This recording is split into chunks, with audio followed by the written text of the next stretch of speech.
welcome to AIL TV. You might have noticed that yesterday this program was meant to be for yesterday, but nature always, it has got its own course. So we had some challenges yesterday, but we are here now.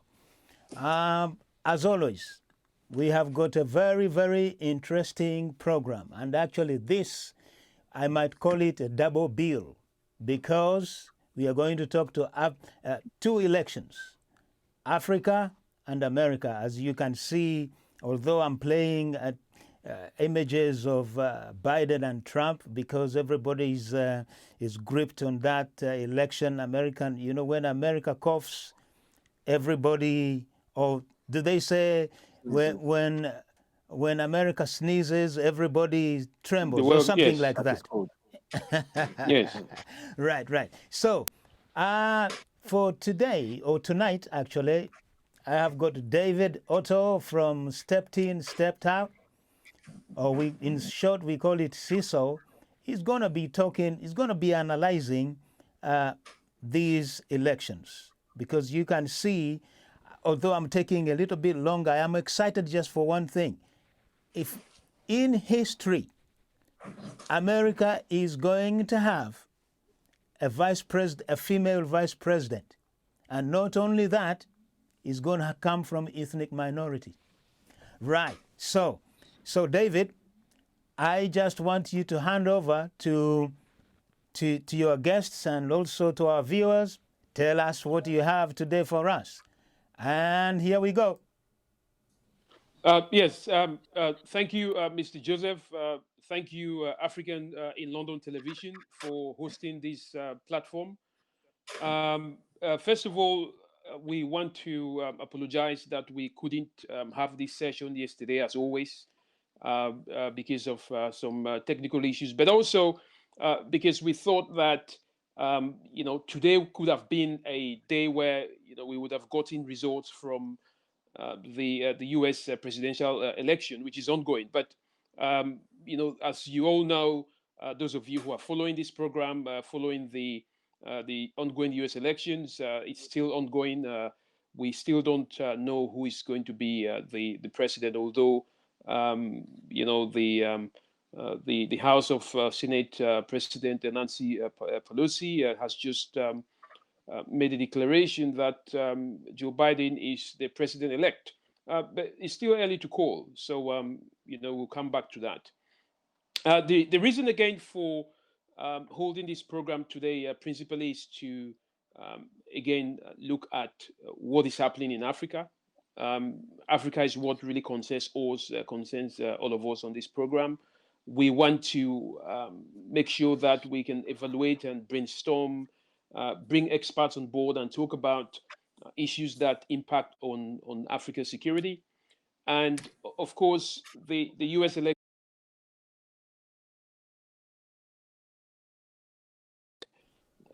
Some people believe that it doesn't make any difference whether it's Joe Biden who wins. Other people believe even if Trump remains the president, it still doesn't have a significant impact. But again, it all depends on the relationships. For us on this program, we really want to understand the security implications of this, but also to understand and try and look at America as a country that is well respected, is seen as one of the fathers of democracy, and all countries that practice democracy, including African countries, will expect to look at the America Democracy Book and try and learn from there, positively or negatively. And some of the utterances of this current election has led me to believe, as most of my guests have sent questions in and say, what kind of lesson should African countries learn? And in connection to that, we're having elections that are ongoing in Africa, where, especially in Ivory Coast, we are almost having elections in Guinea, and also in Ghana. Some of these African countries will be looking at what is going on in America and comparing it to of course, disproportionately comparing that to what is going on in their own countries. Um, of course, democracy here, in my opinion, is under threat, and I would like to discuss that with my guest today. What is the implication of these systems of government in Africa? Is it time for Africa to reconsider what democracy means? Is it time to kind of find a system of governance, which, in my opinion, is not the majority ruling over the minority, but a system of governance that can, respond to the needs of, every citizen of a country. It's not a winners take it all mentality, as we know within the American system of government, but also within the African system of government. So last weekend we had a presidential election in Ivory Coast, um, one that, of course, was and has been controversial because Alassane Ouattara, who is the current president, according to the 2016, constitution, he wasn't meant to run for the third term. He himself had said it. He had actually appointed his former prime minister, who unfortunately died. Now he decided to run, and there has been a lot of riots and protests about the fact that he's not eligible to run. The opposition, which formed the coalition, decided to boycott the elections, and we had the elections results, which came out Alassane Ouattara winning 94% of the votes. Of course, that has been endorsed by the ECOWAS, which in French is the CEDAW. It's been endorsed by observers of the election. But the opposition has, refused to acknowledge or, in fact, see this election as a credible election. They've, in fact, said that Alassane Ouattara is not has finished his mandate, so there is no president, because they formed a transition government. That is where we are now, because that is creating a lot of tension. So, talking about democracy, I think it was interesting for me to bring two of my guests who will look at what is happening in Africa, and tell us a bit about the implications of this system of governance in two ways. One is, what does democracy really mean, and secondly, this mentality of the winner takes it all, and no continuity, which we're seeing in several countries. Is it a source of the violence and the conflict that really happen? Are people fighting because they know that if this person takes power, then there is no hope for them? So these are the kind of issues that we will be looking at on this program, talking about the implications of this.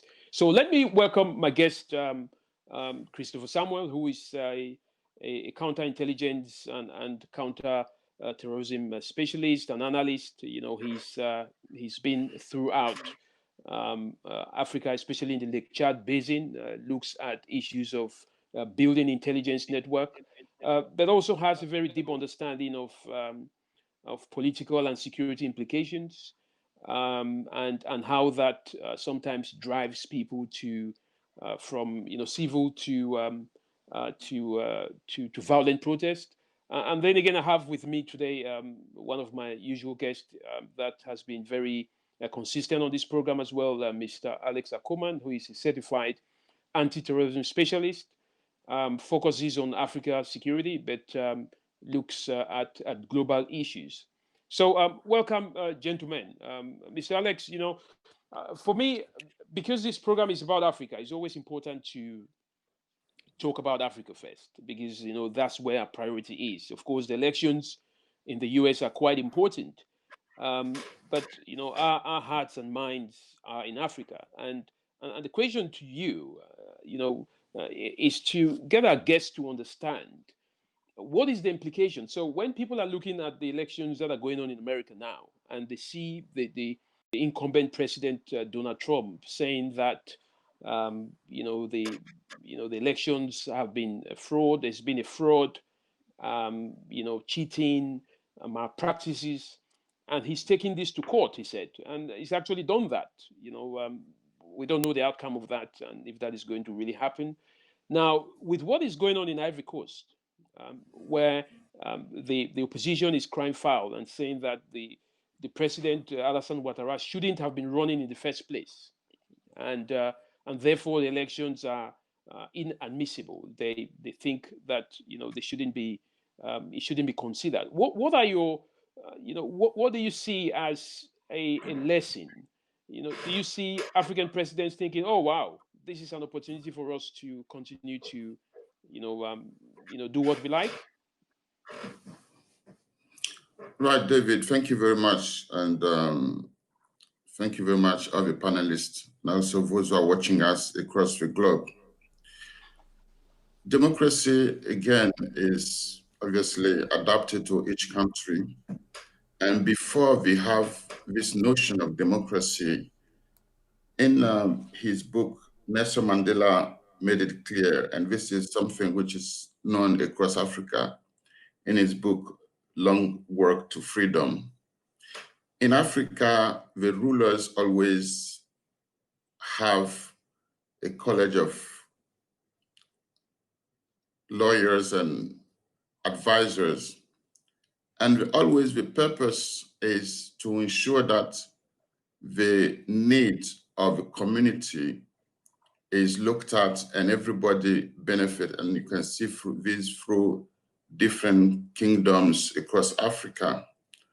Nowadays, we're talking about democracy. And if you look deeply in the Western countries like America, the US, and in the US or in the UK, even the parties who are voting into power, always, when they have issue of national interest, they've got an expression, all party talk, you see.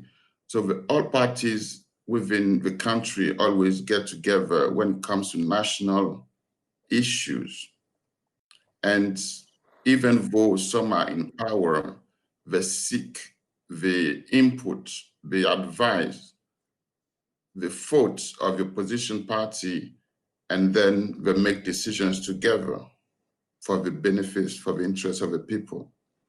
So there is no one-side democracy. There is no right or wrong democracy. Each country has the need to get all its best individuals who are involved in politics or involved in businesses and address issues for the benefits of the countries. Now, looking at what's happening currently in Cote d'Ivoire, it's sad that Cote d'Ivoire has to go through what we're going through, and we send our condolences to those who have lost loved ones across the country during the last few weeks. The constitution of a country is the law which need to be respected by any citizens. Unfortunately, in Cote d'Ivoire, what we are witnessing right now is because Ouattara, according to the constitution, is not allowed to run for a third term. And he accepted it. He made it through different speeches. He made various statements that he will not run for the third term. Unfortunately, few months before the election, he changed his mind and he's going to run for election for the third term, which is against the constitution. So the problem the country is facing right now is because the president, who should be the one who should give the example of respecting the law, unfortunately is the one who's breaking the law in front of everybody. Now, those who are in the opposition are obviously contesting these ways of doing things, because if the president cannot respect the law, then what about the citizen? And as we speak now, we have a crisis. Various diplomats are involved in negotiations, and we haven't heard anything officially yet between the opposition and also the Ouattara's camp. So we haven't heard anything from the opposition. The last that we heard from the opposition was that they did not respect the decision of the Electoral Commission, to go ahead with the elections, because of course Alassane Ouattara was not supposed to run. Of course, he ran. They appointed Hari Kona Bidie as head of that coalition, but he himself was a former president. And I think he's also above the age of 80, if I remember that. Now you've got an opposition that is still relying on some of the older leaders, including Laurent Gbagbo himself, and you have an incumbent that also has the same mix. Where do you see the youth in this? Because when we talk about the violence which is ongoing, it is the younger people that are actually being killed here. And is it not time for the younger generation to look at themselves in the mirror and see themselves as leaders rather than as followers, as it seems? Right. I mean, I'm really saddened. We are all saddened by what's happening in Cote d'Ivoire, because this should not have been happening. But unfortunately, we are in a situation where, because somebody's breaking the law, it's leading to a situation where people are losing their lives. And the elections obviously took place, but the conditions for a fair election wasn't in place. And this was already mentioned, and a court, African court, took a decision and requested that the president ensure that the elections are fair. But fortunately, all the decision of the court, Ouattara did not respect them, and he decided to go to election even though he was not allowed to run. Now we're having a crisis. He went for the election, but the boycott was very successful, and on the day of election, according to the figure we have, is less than 10% of the population who really went to cast their vote. So less than 10% is not credible. Secondly, violence occurred across the whole country with people being killed. So this election is anything but an election. And various organizations like the Carter Foundations and other institutions who were in Cote d'Ivoire, they made a speech after they observed what happened, and they made it clear that this cannot be considered as election in a country. So we are in a situation where Ouattara, and or those who don't know, Ouattara has spent his life in the banking sector, working in the US. So somebody who grew up in America, who was seen as somebody who has experienced life in a democratic environment, and obviously was seen as somebody who can try and bring these values to Ivory Coast, to Africa. Unfortunately, he has turned to be the worst leader in Africa, because any country where you go, the first thing you need to respect is the law of the country. And here we have a country where the first person to break the law is the president. So very difficult situation we are in.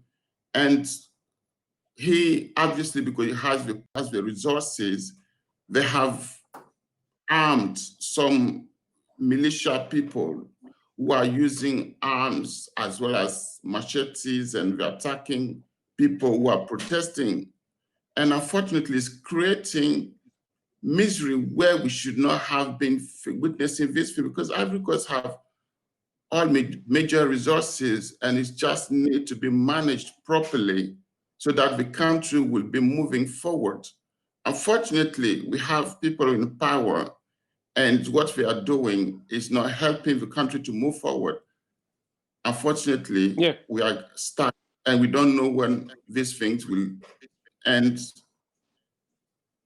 Yeah, thank you for that. Let me come to Chris. Chris, because let's talk about America a little bit, because America is seen as one of the fathers of democracy, if not, the key father of democracy, just like perhaps the UK is seen as one. And the current election, it seems to me, I don't know about you, seems to be unprecedented. The fact that you have a sitting president who is, an incumbent saying during an election, an ongoing election, that there is fraud, and he talks about ballots being snatched, about people voting, that have died, long time ago, about people that are 100 and something or 30 something years old, voting in the elections. This is something that we often hear from African countries, because of course the democratic system is very weak, and nobody expects to have heard about this. People may know that it does exist in America, but no, I mean, everybody is surprised that a sitting president will be saying something like this. So, and from what Alex has explained, Chris, with the situation of elections going on in Ivory Coast, we have experienced that in many countries where election, is always a period where there's violence. People go to the streets and protest. It leads to all sorts of incidents. Uh, Now, does America have the moral authority, to now, ask African presidents to sit up when it comes to elections after what we've seen, and what we currently see in the current situation? Thank you, Dave.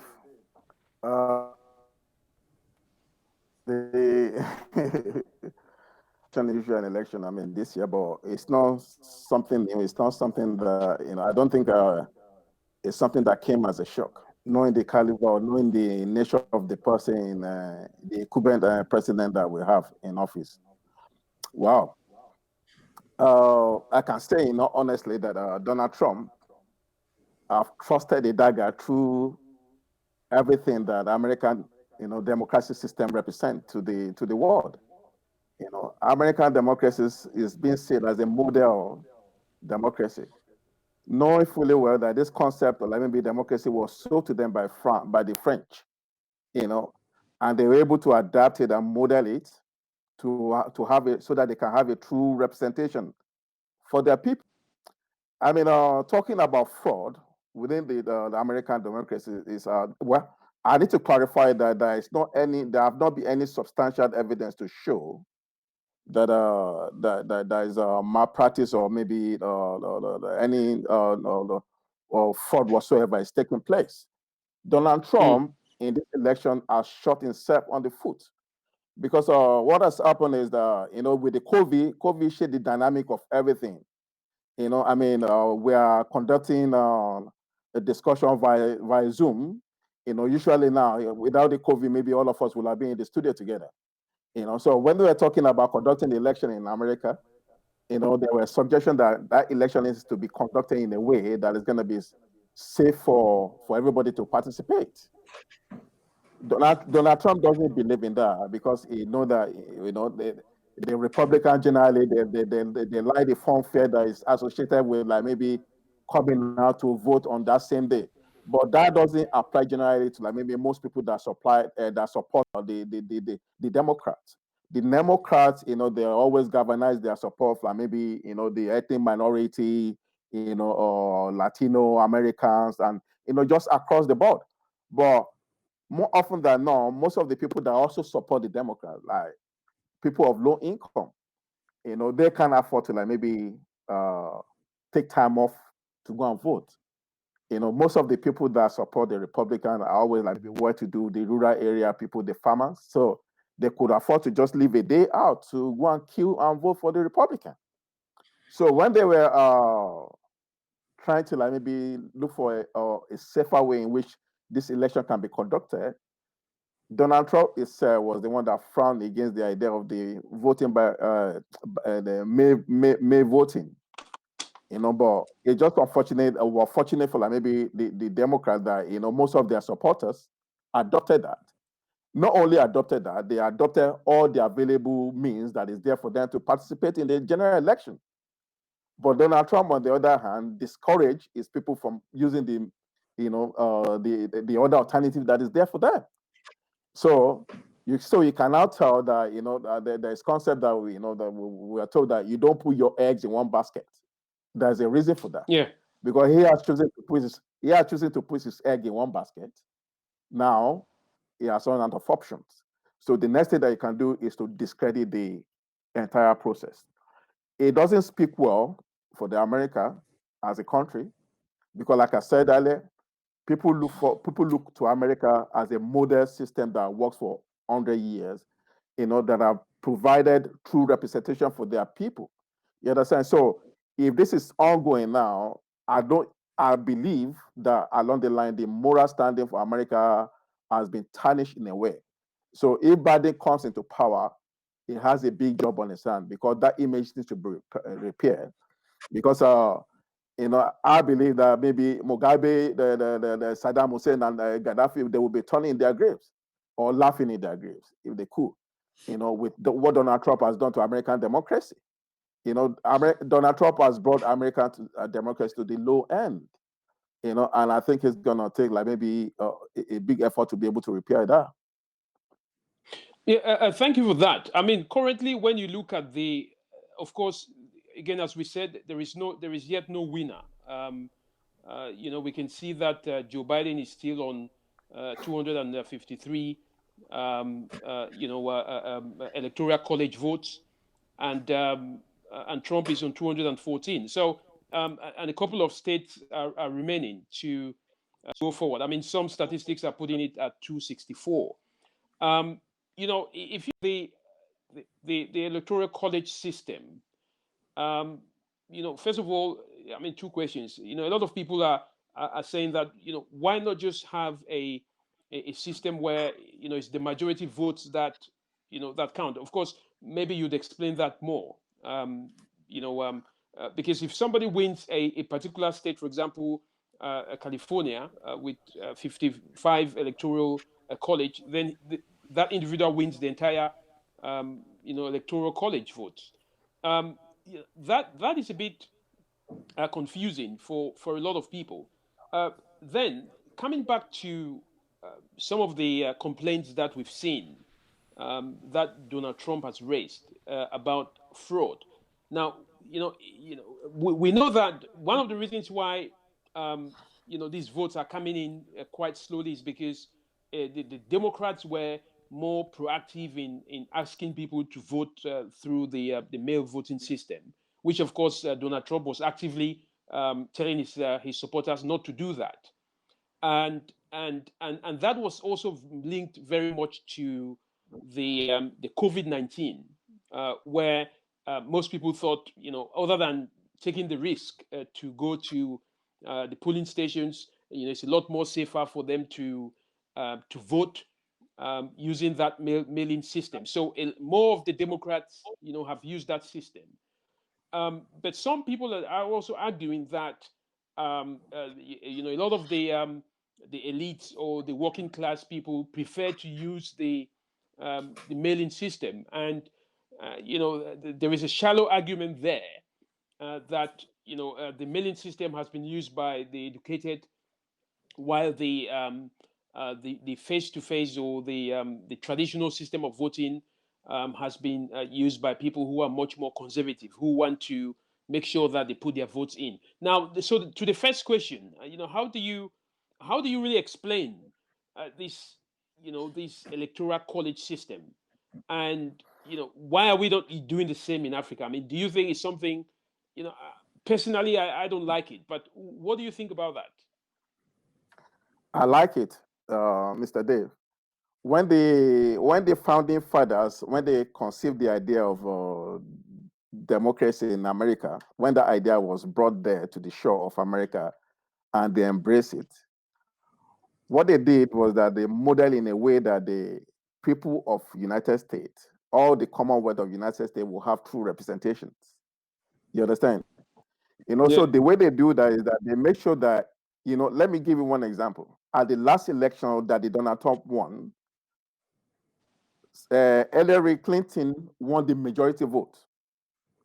They didn't want the majority vote to prevail. They want the electoral college. They put it in place for a specific reason, so that a state as big as California, a state as big as Texas, a state as big as Florida, New York, and New Jersey don't submerge the interests of all the other smaller states.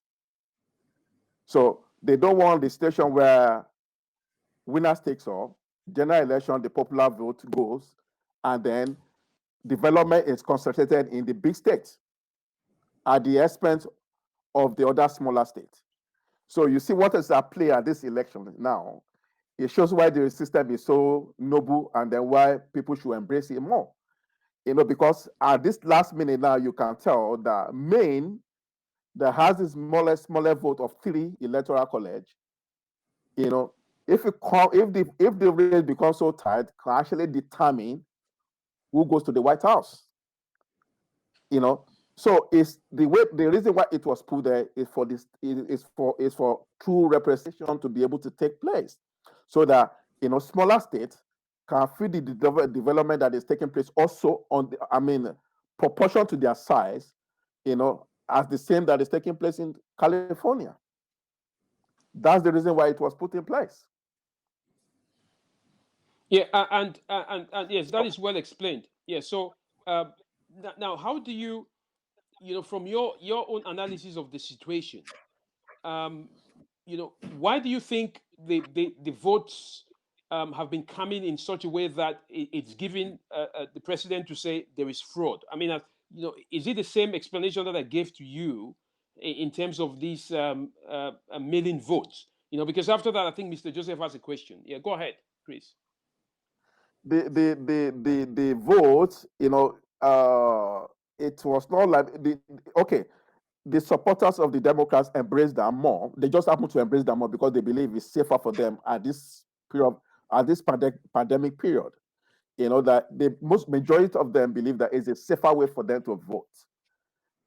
It's not maybe something that is specifically designed for the supporter of the Democrats. It's designed for everybody. It was just quite unfortunate that Donald Trump was the one that discouraged his supporters from using the same means. Some of them use it, but not in large number. So the Democrat supporters, they play safe and then do the mail by vote. So vote by mail, I beg your pardon. So it was just quite unfortunate that the Republican supporter, majority of them did not use it, because I think had they been that they have done the same thing, had they been now maybe the sitting president is pulling the proportion of what the former vice president is pulling, then I can tell you honesty that maybe Donald Trump will have perhaps won. But he shot himself on the foot by discouraging supporters from using that. I think it was strategic for him because he believed that the election would be so, that at some point, maybe he will be able to maybe use his executive power to put a stop to the counting. That with what is currently being done, it's natural. American politics, American election has never been resolved within a day or 2 days. After, if had it been that maybe Joe Biden has won a landslide, I can tell you that for the next maybe 1 week, there will still be counting going on. Florida has been declared for the Democrats because they know that that's the hotbed of the Democrats.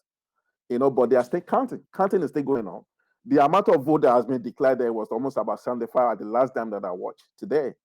So 25% of the vote is still being counted in California, a massive state. So they are not doing anything that is unusual. What is unusual there was just that we have COVID and it is election year, and then the amount, like maybe so that means that over maybe 70, 80, 90 million people voted by mail. So it's going to take time to count. So what they've done is that they prioritize the voting that was done on the polling day. That was easy for them to count because they were using machines and things like that. It was easy to monitor. But all the other mails that has been done by post now come second. So that's what they've been doing. Thank you for that. Mr. Joseph, you had a question. Yeah, go ahead. Actually, it is not a question. I just want to read you the comments from the viewers. Catherine from Houston, actually America. This, I think, the comment refers to Alex. She's saying that the people of Ivory Coast have not shown ownership of their constitution. If they did, statements about not running for a third term would have been ignored. So the comment is so long, so maybe you might actually have to add on to that. And then there is another comment from Anderson. Anderson Lu. This one is actually directed to David. He says that, David, in my view, what is happening in Ivory Coast is a miscarriage of democracy and a total constitutional shambles that the international community endorses with hypocrisy. So is there anything that you can add to that? I think, yes, that's a very good point. Let me answer Mr. Lois' question, and then I'll touch on Catherine's point. Yes, there has been a huge debate, and I'll pass that on to Alex afterwards. There has been a huge debate on this issue of a third term, which was very clear in the Constitution, that no president can run for more than 2 terms. Now, Alassane Ouattara then said it was a first-generation constitution and a second-generation constitution. So, according to his argument, which many legal experts, don't find to have any basis, Alassane Ouattara said, this is a new constitution, and it therefore means that the previous 2 terms that he's run before, when he got into power, don't count. And this has been the bone of contention by the opposition. And of course, it came up during the most recent Mali coup d'etat, where one of the West African presidents said the Ivory Coast leader had overthrown the constitution. So there is no doubt in my mind and in the minds of many Ivorians that the constitution has been overthrown, and this is one of the arguments in which the interim not interim the new government that has been declared by the opposition is saying that this election is null and void, and that's why they boycotted the election. So I think it's been a failure, not just of the international community, but a failure by ECOWAS, because again, ECOWAS has shown that it gives more, priority or more preference to its leaders rather than the country and the constitution. Because in my opinion, this shouldn't happen. Alassane Ouattara knows himself that he shouldn't be running, and that it's against the constitution. But he's in his defense. He talks about his willingness not to run, but the people asking him to run, which is contrary to what the constitution says, which should be the paramount. So that would be my response to that. Now, how, from Catherine's question, how the people of Ivory Coast have responded to this comes down to the same point we've talked about here and here again, that governments are very quick at using, the power of the police, the power of the military, the argument of force, to clamp down on civil and peaceful protest. When people are protesting against, the breach of the constitution, they get shot in the streets, and that is why you've seen a lot of people being killed in the streets. More than 40 people have been killed recently, and the numbers are just a very small representation. So, I have no doubt that this is a serious breach of the constitution, and perhaps again it comes down to the kind of the conformity of the people from Ivory Coast to come out in their numbers. But what I can tell you before I give the room for Alex to add anything that he wants to add is that what governments are very good at is dividing the population. They make sure that they divide the population in such a way that, irrespective of what the other, the other side of the population says, there is always a significant number of people within the population who would say we are standing by the government, even when they know that it is wrong. So this divide and rule is what governments really rely on, and I think this is what is happening in Ivory Coast. Alex, do you think the same? Definitely, David. It's a sad situation we are witnessing, but we are living in a world where some countries believe wrongly or rightly that they can do whatever they want in any of their countries. The situation we are witnessing and going through in Cote d'Ivoire shouldn't have happened if people were just respecting the law. But Ouattara is behaving this way because, as I said earlier, he spent all his professional life in the financial sector, in the banking sector. And these are those ruling the world today. Now, in Europe, you cannot break the law and not be punished. But here we have somebody who's supposed to respect the law as the first citizen of the country. And a country like France is supporting it because what they are looking at is their interest, what contract they're going to have through this person who is in power. And this brings us back to the 2010 elections. Is the fact that the West and those who have power in this world do not respect African laws, do not respect African countries. If in 2010, the UN, France, even America did not refuse to respect Ivorian constitution, because in 2010, the constitution, the vote was fair, the election was fair, and the Constitution Court made it clear the winners. But just because Ouattara, who was backed by France and was still backed by France, refused, then they want him in power, and they did the mess they did in 2010. And we still have over, they made it clear that it was just 23,000 people were killed, but it was maybe 10 times that. Now, Laurent Gbagbo was accused, was taken to court, and has been cleared.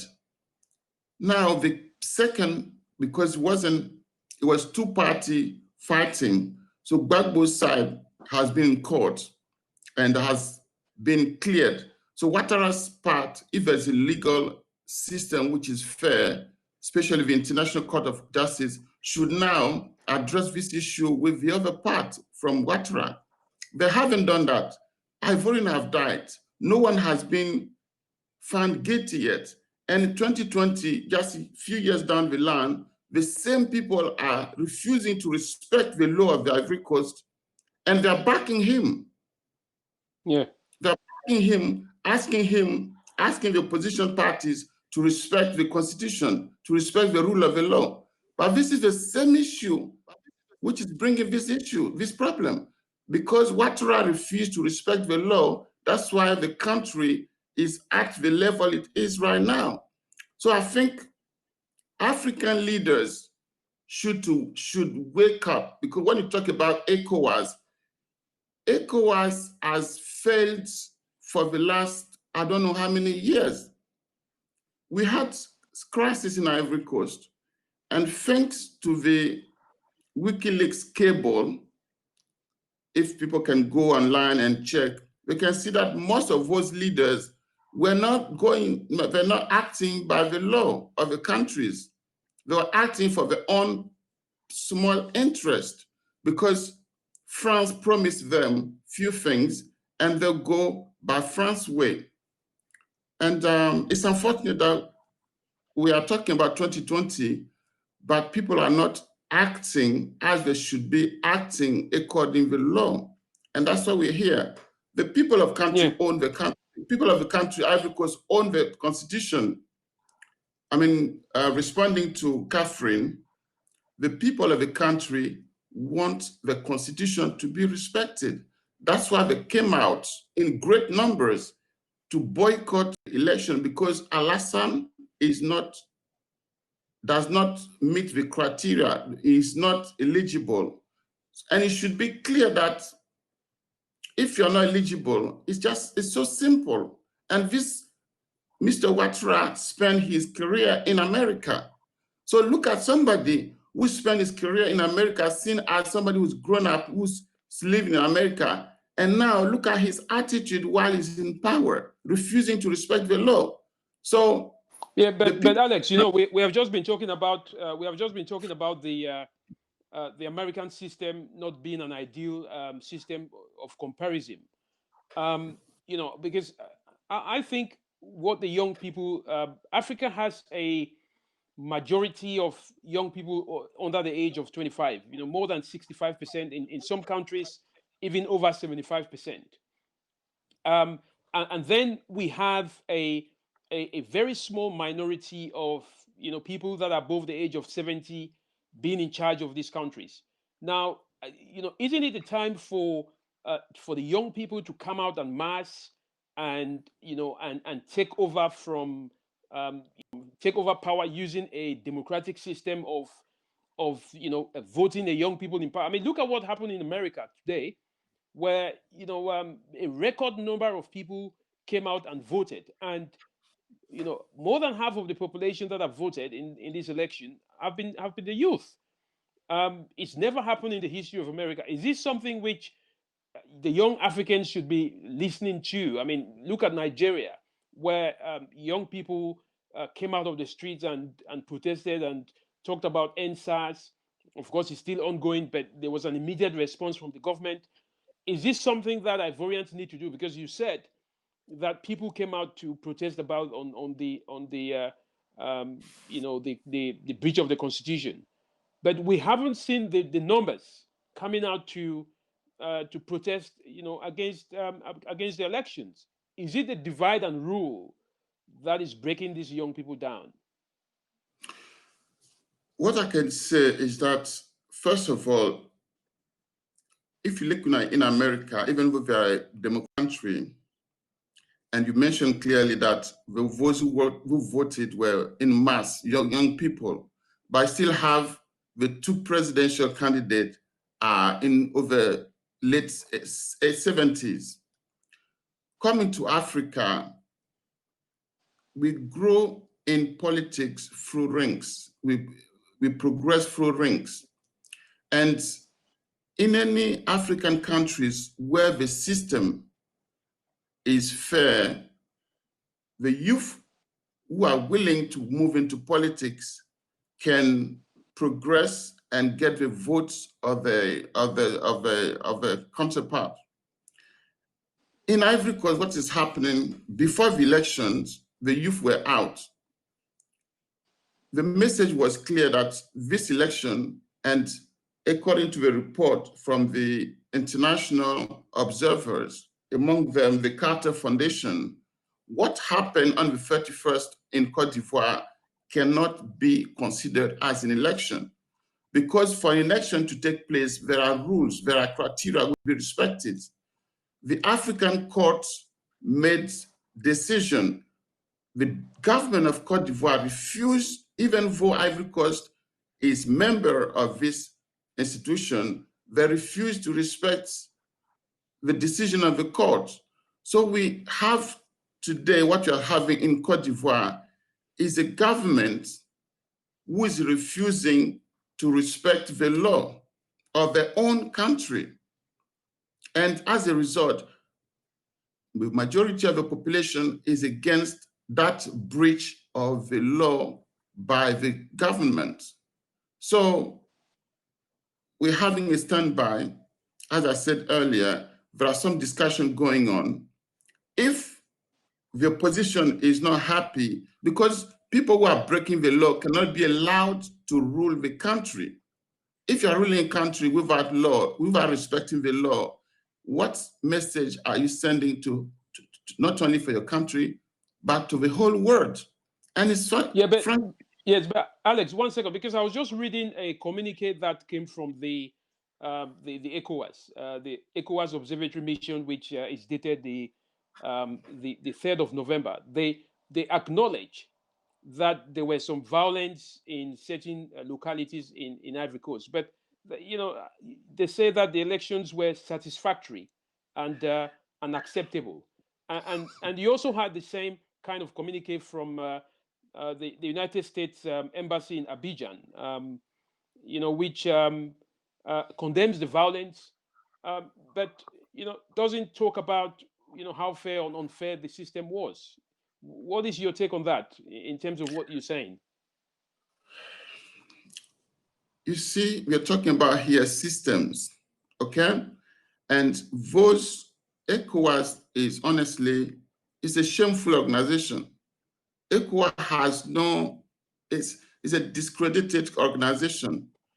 And this is based on the way ECOWAS has been acting within West Africa for the last more than 10 years.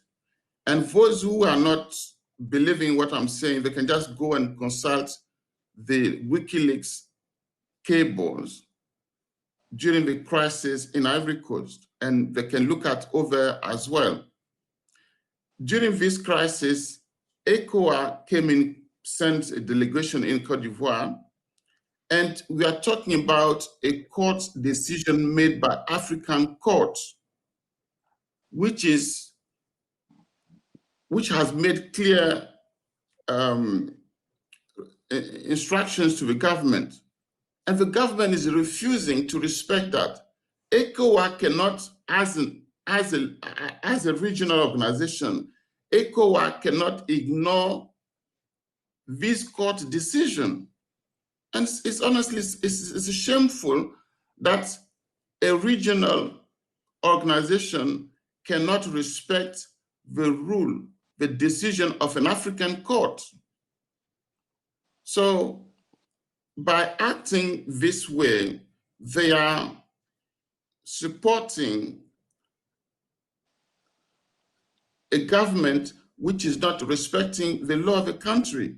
And the consequences are what we are seeing. And we don't know yet how long this might last, the crisis might last. And we don't need a crisis in a country which just been through various difficult times.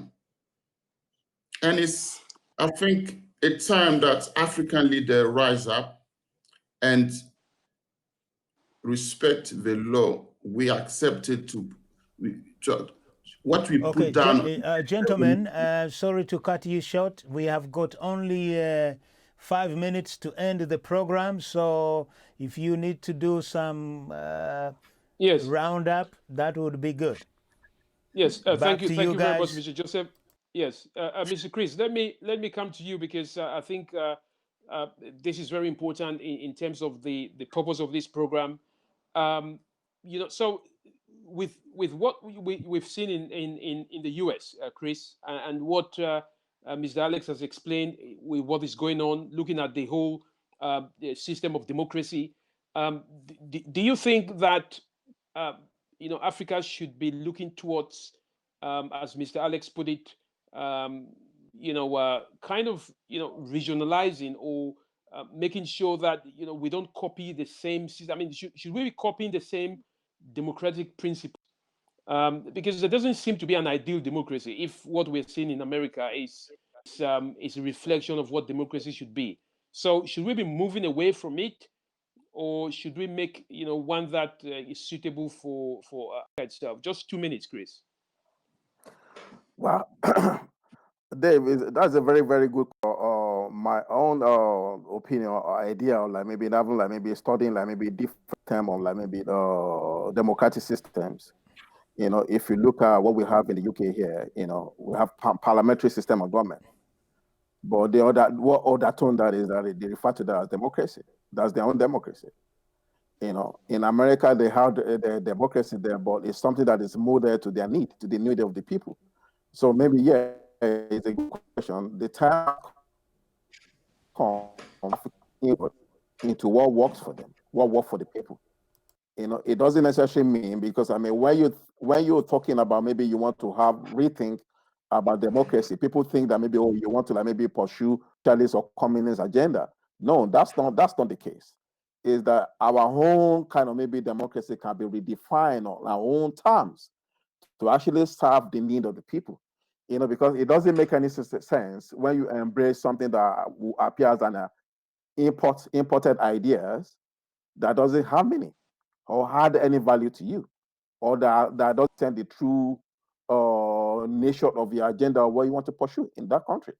So I mean, the only way forward is that the African leaders, if they can, which that maybe that's the only way forward, they need to have a rethink and think deeply about what sort of system will serve them, or how can they model the democracy or something to really serve the need of the people and on the continent. That will be the only way forward.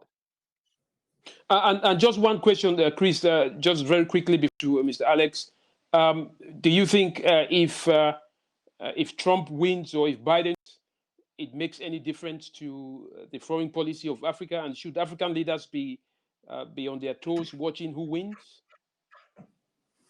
Well, I mean, Mr. Dave, the Democrats, they always have a very good track record with engagement with Africa. From the time of the GFK to Jim Carter, Bill Clinton, and so on. They are always very, very engaging with Africa. But having said that, it's just that maybe during the last time of like maybe Obama administration, their geopolitical interests shifted a bit away from Africa to Asian Pacific, because of the rise of China. So, it also makes sense for Joe Biden to like maybe, to re-engage with Africa, because of that's the only way they can build a counter China coalition or something, with the African leader.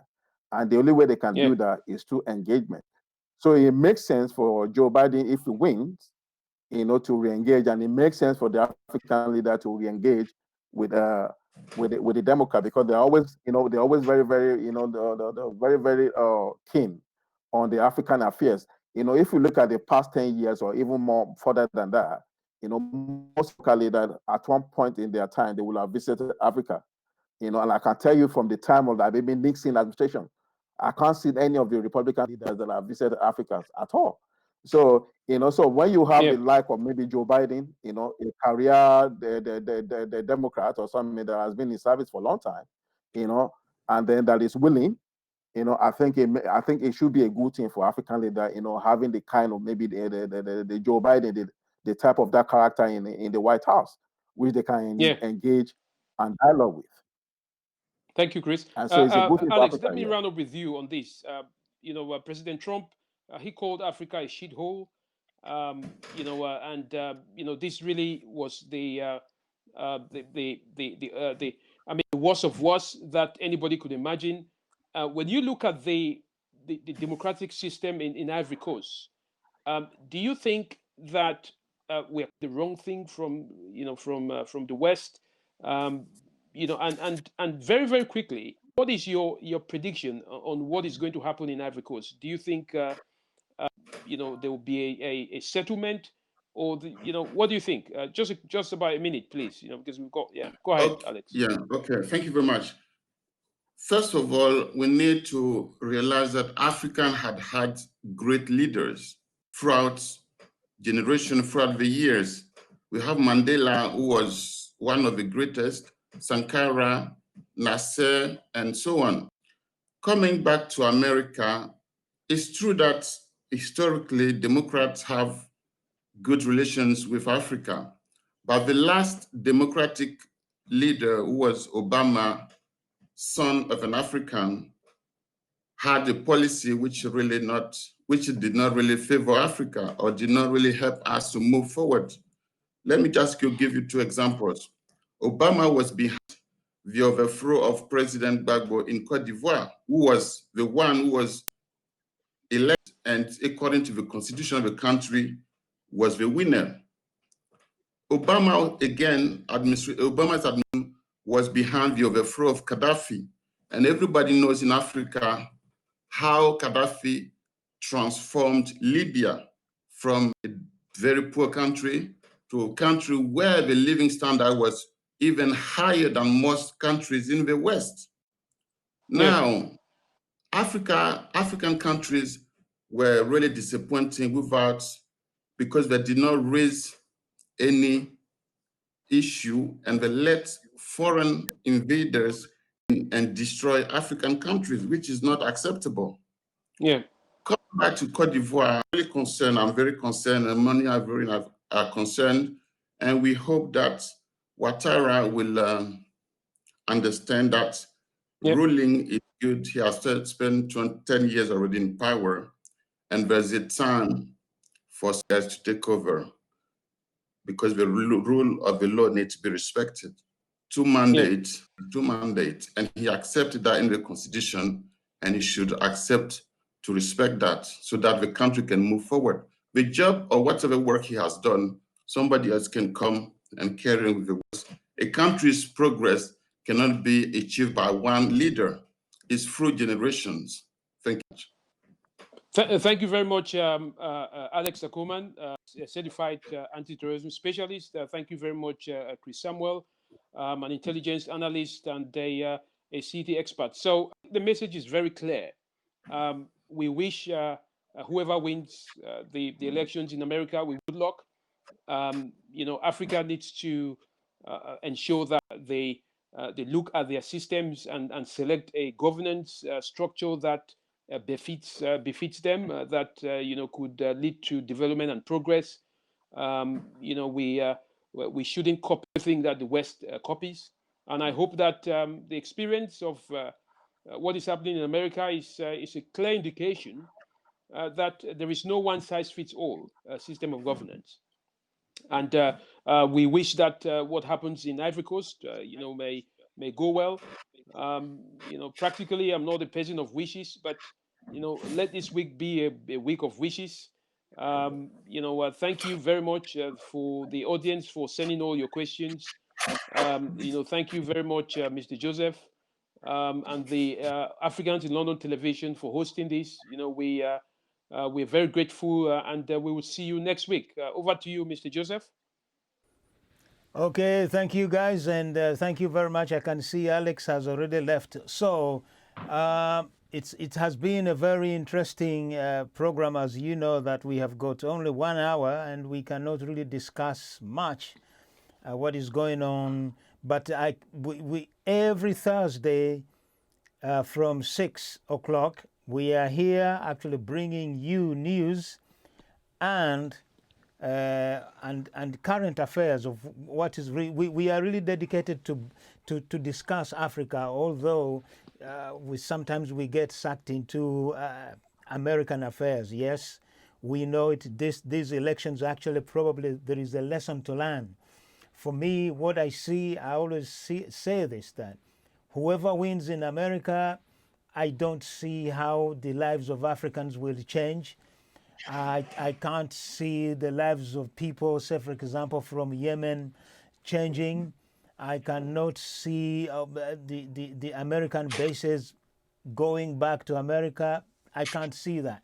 So if we have to learn is one thing. what I have learned is this: the African leaders are empowered by Americans, by the West.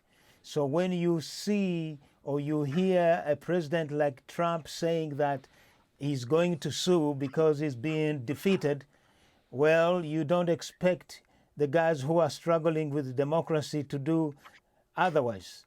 I've been listening very attentively to Alex saying that, Ouattara refused to do this.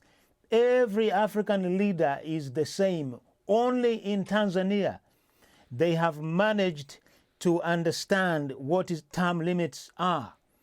Everywhere else, believe me, we are still controlled by the West. Alex mentioned that the many African leaders, they are so much concerned about the contracts that they sign with the Europeans or the Western countries. So this is where I have to stop. I am sure you guys, you have enjoyed, and also you viewers, I always say this, continue bringing in your ideas. The discussion continues on Facebook and on YouTube. I will see you again with David Otto and special guests, as you have seen tonight. Next Thursday, we have to end here.